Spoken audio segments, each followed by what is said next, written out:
Aujourd'hui, je veux te parler d'un sujet que beaucoup me demandent chaque jour, comment profiter d'une envie de sucré sans faire monter la tension artérielle. Si tu vis avec l'hypertension, tu sais à quel point il est frustrant d'avoir envie d'un dessert et d'avoir peur d'affecter ta santé. C'est pourquoi, dans cette vidéo, je vais t'expliquer quelles options tu peux consommer en toute tranquillité et quels détails tu dois surveiller pour que chaque bouchée soit sûre. Je suis le docteur Gabriel Menat et je vais t'accompagner pas à pas, avec mon expérience, pour que tu puisses continuer à savourer le sucré sans culpabilité. Je t'invite aussi à t'abonner pour ne pas manquer les informations que nous partageons chaque jour. Bienvenue sur cette chaîne. Ici, nous parlons de santé intégrale, de longévité et d'habitudes naturelles, simples et efficaces pour t'aider à garder ton équilibre physique, mental et émotionnel. Prends des notes et partage cette vidéo avec ta famille et tes amis pour les aider à améliorer leur santé.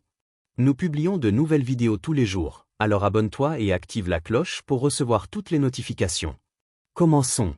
Avant de te parler des desserts autorisés, je veux t'emmener à un souvenir simple. Il y a peu de temps, une patiente de 68 ans, Donia Mathilde, est arrivée très inquiète, car chaque fois qu'elle avait envie de quelque chose de sucré, sa tension montait. En lui montrant quelques alternatives et de petits ajustements, elle a pu recommencer à profiter de ce qu'elle aimait sans peur. C'est le but de cette vidéo, te donner de la clarté, de la sécurité et des options pratiques. Maintenant, je veux que tu observes quelque chose de simple mais essentiel. J'ai devant moi 2 graines que tu utilises probablement souvent, le chia et le lin. Même si cette vidéo porte sur les desserts sûrs pour l'hypertension, comprendre ces graines est essentiel, car beaucoup de recettes sucrées recommandées pour les hypertendus reposent sur la fibre, la satiété et la stabilité glycémique, et le chia comme le lin sont excellents pour cela. Laisse-moi te montrer quelque chose. Quand on met le chia dans l'eau et qu'on le laisse reposer, il devient une sorte de gel. Ce gel est une merveille pour ton intestin. Le chia contient une combinaison de fibres solubles et insolubles qui régulent le transit intestinal, réduisent l'inflammation, stabilisent la glycémie et évitent ainsi les pics qui finissent par affecter la tension artérielle. De plus, la fibre soluble forme une couche protectrice dans l'intestin qui soutient la microbiote. Quand cette couche se perd, des irritations, de l'inflammation et même des déséquilibres de la pression peuvent apparaître. Voilà pourquoi les aliments riches en fibres sont idéaux pour préparer des desserts sûrs. Le lin, quant à lui, même s'il contient moins de fibres que le chia, possède des composants très particuliers. Il contient des lignanes, des acides gras essentiels et des nutriments qui favorisent la santé cardiovasculaire. Si tu prépares un dessert maison avec ce type d'ingrédients, non seulement tu satisfais ton envie de sucré, mais tu aides aussi ton corps à garder une tension plus stable. On me demande souvent s'il faut moudre ces graines. La réponse est oui. Si tu ne les mous pas, une grande partie de leurs nutriments se perd pendant la digestion. Lorsqu'elles sont moulues, le corps les absorbe beaucoup mieux et tu peux les intégrer facilement dans des préparations sucrées comme des yaourts, des pains complets ou des puddings qui n'augmentent pas la tension artérielle. Beaucoup me demandent également si ces graines peuvent être consommées en cas de côlon irritable ou de digestion sensible. Dans la majorité des cas, oui, tant qu'elles sont bien hydratées ou moulues, car elles régulent les mouvements intestinaux et réduisent l'inflammation. Et si tu préfères les mixer, c'est aussi une excellente option. Je te montre d'ailleurs quelque chose de pratique. Tout comme on utilise le blanc d'œuf pour unir les pâtes à pain ou les biscuits, le chia hydraté peut parfaitement le remplacer, créant un mélange consistant et sain. Cela te permet de préparer des desserts plus légers, plus riches en fibres et sans ingrédients inflammatoires qui peuvent faire monter la tension. Avant de conclure ce premier bloc, souviens-toi d'un point important. Si tu cherches des desserts qui n'augmentent pas ta tension artérielle, tu as besoin d'ingrédients qui apportent de la fibre, des graisses saines et une stabilité métabolique. Le chia et le lin seront essentiels dans plusieurs idées que je vais te montrer plus tard. Et si ces informations t'aident, je t'invite à t'abonner, activer la cloche et partager ce contenu avec quelqu'un qui vit aussi avec l'hypertension et qui aime le sucré. Ici, sur Bien-être à mon âge, nous travaillons chaque jour pour t'accompagner dans tes habitudes et t'aider à prendre soin de ta santé avec des informations claires, proches et utiles. Demain, nous aurons une nouvelle vidéo que tu vas certainement apprécier. Quand nous parlons d'hypertension et de la façon de garder la tension stable tout en profitant de quelque chose de sucré, il est important de comprendre pourquoi certains ingrédients naturels aident autant le système cardiovasculaire. Je veux te raconter quelque chose que j'explique souvent en consultation. Il y a quelque temps, j'ai accompagné un patient de 72 ans, dont Ricardo, qui est arrivé avec une tension très élevée et très frustré, car il avait l'impression de bien faire les choses sans improvement. Lorsque nous avons ajouté des aliments riches en fibres comme le lin, non seulement sa tension s'est stabilisée, mais il a pu reprendre un dessert sans crainte. C'est pour cela que je veux t'expliquer aujourd'hui pourquoi ces ingrédients fonctionnent si bien et comment ils peuvent t'aider toi aussi. Il existe une étude très complète que je mentionne souvent, car c'est l'une des plus solides que nous ayons. C'était un essai prospectif, en double aveugle et contrôlé par placebo, mené auprès de 110 personnes. Certaines consommaient 30 grammes de lin moulu par jour et d'autres un placebo similaire pendant 6 mois. Qu'ont-ils découvert? Que chez ceux qui prenaient du lin, certains composés bénéfiques dans le sang augmentaient jusqu'à 50 fois, tandis que dans le groupe placebo il y avait très peu de changements. Le plus intéressant est que le poids corporel n'a pas changé entre les groupes, mais la tension artérielle, oui. La systolique a diminué d'environ 10 points et la diastolique d'environ 7, un changement que nous voyons généralement seulement avec des médicaments. Même chez ceux qui avaient une tension autour de 140 au début, la baisse a été d'environ 15 points en seulement 6 mois. Je dis toujours que si vous allez consommer du lin, faites-le moulu et en quantité modérée. 2 cuillères par jour suffisent. Et ne vous inquiétez pas, si votre tension est normale, le lin ne la fera pas descendre davantage, il agit simplement comme un aliment riche en fibres et en composés protecteurs. Si quelqu'un dit avoir eu des vertiges, c'est probablement à cause du médicament qui baisse déjà la tension, et non du lin. Beaucoup de personnes me demandent si moudre le lin fait perdre ses nutriments. Avant, on croyait que oui, qu'il fallait le consommer immédiatement. Mais aujourd'hui, nous savons que bien conservé, il peut garder ses propriétés jusqu'à 1 an. Il est tout de même préférable de moudre seulement ce dont vous avez besoin pour assurer sa fraîcheur. Une autre question fréquente concerne les personnes ayant des calculs rénaux. Oui, elles peuvent consommer du lin sans problème, car il ne contient pas d'oxalate qui aggrave la situation. En fait, lorsque nous voyons les graphiques de tension chez des personnes hypertendues qui ajoutent du lin à leur alimentation, les résultats sont impressionnants. Par exemple, des patients avec une systolique de 158 ont réussi à descendre à 142 ou moins simplement avec ce changement. Et si vous ajoutez en plus une alimentation équilibrée, l'amélioration est encore plus marquée.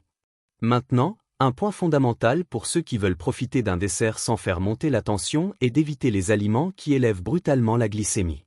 Quand on mange quelque chose de très sucré ou très raffiné, la glycémie monte en flèche puis redescend brusquement, provoquant une hypoglycémie. Ces variations obligent le pancréas à libérer de l'insuline encore et encore. L'excès d'insuline, lorsqu'il est constant, peut faire monter la tension artérielle. C'est pourquoi ceux qui mangent 5 fois par jour des aliments peu sains vivent dans un cycle qui épuise le corps. L'idée n'est pas d'arrêter de manger, mais de choisir des options qui maintiennent la glycémie stable, sans pic ni baisse. Ainsi, tu protèges ton énergie, ta tension et ton cœur. On me demande aussi si le lin aide à la gastrite. Et oui, lorsqu'il est mélangé à de l'eau, il forme un gel doux qui protège la muqueuse de l'estomac, ce qui est très utile en cas d'irritation. De plus, comme il attrape le cholestérol dans l'intestin, il aide à le réduire. La vésicule libère du cholestérol pour digérer les graisses, mais la fibre l'enveloppe et l'élimine. Le corps doit alors prendre du cholestérol dans le sang pour compenser, et ainsi ses niveaux diminuent naturellement. Une autre question très courante est de savoir si les mères qui allaitent peuvent en consommer. La réponse est oui, car c'est un aliment et non un comprimé. On me demande aussi l'avis sur l'huile de lin. C'est une bonne option, mais souviens-toi que cela reste une huile, alors utilise-la avec modération. En ce qui concerne l'hypothyroïdie, le chia comme le lin peuvent être consommés sans problème. Beaucoup me posent des questions sur l'eau. Il est vrai qu'elle est essentielle, mais la quantité exacte dépend du poids, de l'activité et du climat. L'important est de rester hydraté de manière régulière. Pour ce qui est du magnésium, il se trouve dans les légumes vert foncé, donc une bonne portion quotidienne couvre vos besoins sans avoir recours à des compléments. Une question fréquente concerne le moment idéal pour consommer la graine de lin. Personnellement, j'aime la prendre au petit déjeuner, mélangée avec des flocons d'avoine. C'est simple, cela ne change pas le goût et apporte des fibres qui aident à contrôler la glycémie. Vous pouvez même l'ajouter au riz blanc si vous n'avez pas de riz complet. Cela améliore la qualité nutritionnelle et contribue à garder votre tension plus stable. Dans l'étude, ils utilisaient 30 grammes par jour, ce qui équivaut à un peu plus d'une cuillère bien remplie. On me demande aussi si elle est utile pour le foie gras. Oui, mais toujours accompagnée d'une réduction de la consommation de sucre. Et pour les triglycérides, même si la graine de lin aide à plusieurs niveaux, c'est l'avoine qui a le plus de preuves pour les faire baisser. Quand il s'agit d'huile, l'idéal est d'utiliser de l'huile d'olive extra vierge, surtout à froid. Si vous devez frire, faites-le seulement de façon occasionnelle. Et lorsqu'on me demande si l'hypertension peut être guérie définitivement, je préfère parler de rémission. Avec de bonnes habitudes, une alimentation adaptée et une gestion du stress, la tension peut se normaliser. Mais si on recommence à mal manger, elle peut remonter. Quand nous parlons de protéger votre tension et en même temps de profiter d'un dessert sans inquiétude, je pense toujours à une patiente appelée Donia Teresa, âgée de 69 ans. Elle me disait qu'elle aimait préparer des boissons chaudes et des desserts doux, mais avait peur que n'importe quel aliment la déséquilibre. Et j'avais la même impression que beaucoup d'entre vous, avec toutes ces questions sur les ingrédients, les combinaisons et les substitutions, parfois ce dont nous avons besoin, c'est de clarté.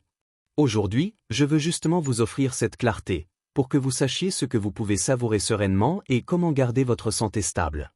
Beaucoup de personnes me demandent si elles peuvent ajouter de la graine de lin au jus ou aux boissons épaisses. Bien sûr que oui, la texture devient un peu plus dense, mais ses bienfaits restent intacts et cela aide beaucoup à stabiliser la tension et le sucre. Certains me racontent aussi leurs progrès, comme cette dame qui a ramené ses niveaux de glucose à des valeurs saines simplement en ajustant son alimentation. Et même si les médicaments jouent un rôle important, les aliments bien choisis peuvent transformer votre santé. Parfois, on me dit qu'il est difficile de nous joindre par téléphone pour demander des conseils, et je rappelle toujours qu'il vaut mieux écrire. Le message reste enregistré et cela nous permet de répondre avec ordre. On me demande aussi s'il est possible de consommer de la chia en ayant des problèmes de vésicule, ou si l'on peut savourer un atoll de temps en temps. La réponse est oui, tant que vous choisissez des flocons d'avoine, et de préférence, un lait végétal comme le lait d'amande.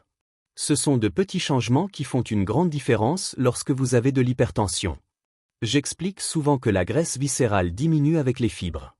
C'est pour cela que la graine de lin et la chia sont de véritables alliés.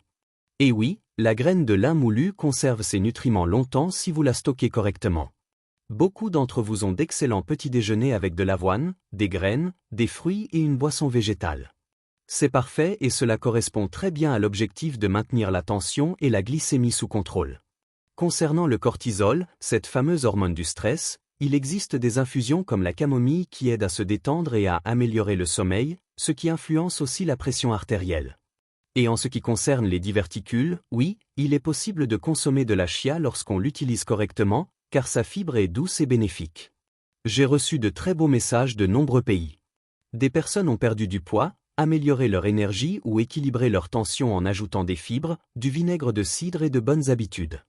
Mais j'ai également dû clarifier que je ne vends ni pilules ni produits miracles. Ce que j'enseigne, c'est l'alimentation et l'éducation. La vraie médecine commence dans votre assiette. Il m'arrive qu'on me pose des questions sur des douleurs aux mains, des problèmes de canal carpien ou des inquiétudes liées au pancréas.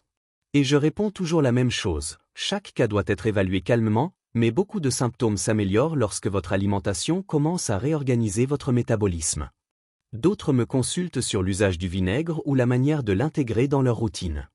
L'idéal est de le prendre après les repas et toujours avec une paille pour protéger les dents. Et si vous voyez une vidéo où je dis des choses étranges ou où je vends des capsules, soyez vigilants, il s'agit souvent d'intelligence artificielle utilisée sans autorisation. Maintenant, comme nous parlons de dessert et du fait que oui, il est possible de savourer quelque chose de sucré de manière saine, je veux vous partager quelque chose d'important qui relie le bien-être physique à la santé émotionnelle. En cette période, beaucoup portent des préoccupations plus lourdes que n'importe quel aliment. Et comme je l'explique toujours, ce n'est pas seulement le poids du problème, mais le temps pendant lequel on le porte. Un verre d'eau ne pèse rien si vous le tenez un moment, mais après des heures, il devient insupportable. Il en va de même pour les problèmes. Quand on les garde trop longtemps, même les plus petits deviennent accablants. Il y a un message que je partage souvent avec mes patients, car il fait une grande différence. Dans la vie, il y a des choses que nous pouvons résoudre et d'autres qui ne dépendent pas de nous. Et lorsqu'un fardeau ne peut plus être porté, il est temps de le déposer. Il y a un verset que j'aime particulièrement parce qu'il invite au repos quand on n'en peut plus. Il dit, « Venez à moi, vous tous qui êtes fatigués et chargés, et je vous donnerai du repos. » C'est une invitation à faire confiance, à remettre ce qui vous dépasse et à laisser Dieu agir dans votre vie. Aujourd'hui, tandis que vous pensez à votre santé, à vos envies sucrées et à vos efforts pour vous améliorer, permettez-vous aussi de remercier. Remercier pour la vie, pour l'opportunité d'apprendre, pour la possibilité de guérir et pour la force de continuer. Et si vous portez un problème depuis longtemps, confiez-le à Dieu. Il connaît votre cœur et c'est ce dont vous avez besoin. Avant de partir, je veux vous demander quelque chose sincèrement. Si cette vidéo vous a aidé, éclairé ou apporté de l'espoir, Je vous invite à vous abonner, activer la cloche, laisser un commentaire et partager cette vidéo avec quelqu'un qui en a besoin. Ici, nous publions de nouveaux contenus chaque jour, toujours avec des informations pratiques, simples et pensées pour vous. Sur cette chaîne du Dr Gabriel Menat, nous sommes heureux de vous accompagner dans l'amélioration de vos habitudes et de votre santé. Merci d'être ici et de nous permettre de faire partie de votre chemin vers une vie plus sereine et consciente. Je vous attends demain avec une nouvelle vidéo. Ce sera un sujet qui, j'en suis sûr, vous sera très utile, alors ne le manquez pas. À bientôt, et que Dieu vous bénisse avec paix, clarté et repos.